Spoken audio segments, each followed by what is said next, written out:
I'm gonna show you how I made this smash burger taco that blew my socks off. First things first, let's make our Chipotle Mayo. Grab a high-sided container, crack in an egg, and then cut a lime in half and give it a very light squeezing. Also, whatever you do, do not cut the lime like this. I was trying to give the camera a better angle and I almost sliced my hand in the process. That is quite literally the stupidest way to cut a lime. Oh my God. From there, we're gonna put about a tablespoon of Dijon mustard, 1 entire clove of garlic. Oh, hold on, let me try that again. 1 entire clove of garlic and 1 cup of neutral flavored olive oil. I'm using vegetable oil here. Place your immersion blender all the way down to the bottom and give it a blend and slowly work your way back up, letting everything incorporate and turn into mayonnaise. From there, we are grabbing a can of Chipotle peppers. I'm grabbing about 2 hefty scoops, which is around 3 peppers worth, and giving it a nice and fine mince with my knife before throwing them back into the same container as our mayo. Now, in case you're curious like me, don't try eating a whole Chipotle pepper because it's kind of a lot.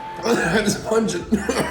Now let's give our aioli a solid pinch of salt plus a few cranks of black pepper and an additional squeeze of our flour looking lime. Give it a blending, and now once our Chipotle peppers have incorporated fully, I'm gonna give it a taste and adjust the flavors. I think I need an additional pinch of salt plus a bit more acidity, and after giving another blending, I gotta say the flavors in this mayo have been perfectly balanced. That right there is honestly the best Chipotle mayo I've ever had in my life. Now let's get to prepping for the actual smash burger taco. Grab a block of cheese and give it a quick shredding on a medium to large grater. Throw that liquid gold in a bowl, and now let's move to our beef. Take your meat out of its packaging and then cut it into 4 equal pieces. From there, you're gonna grab each piece and form it into little balls. Don't overthink it, just grab it and form it into a ball. Once you got your assortment of balls, grab yourself some flour tortillas and throw down a tortilla on your cutting board. Take one of your balls of meat and throw it down in the middle of your tortilla, pushing and spreading it out evenly. And when I say evenly, I really mean edge to edge. Because when we start cooking the burgers, it's going to shrink down a lot. So you really want to flatten it out enough where it kind of looks like a giant pepperoni. Now it's time to cook the burgers. I'm going to put a hefty sprinkling of salt and pepper on the patty. Grab a ripping hot pan and put the burger in there, meat side down,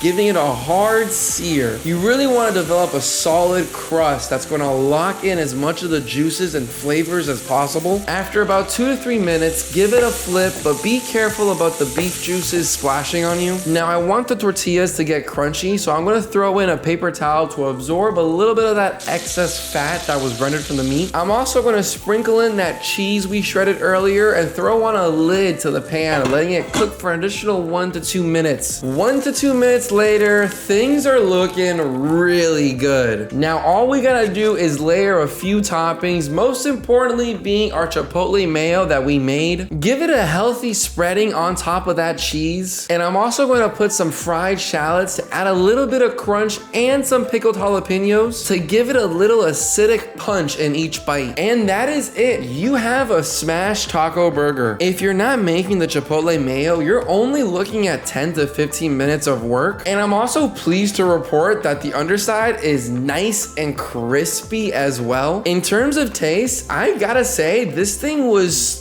stupid good. I would highly recommend you make this and try it for yourself at home. But whatever you do, be more careful than me when you bring your burger up to the camera.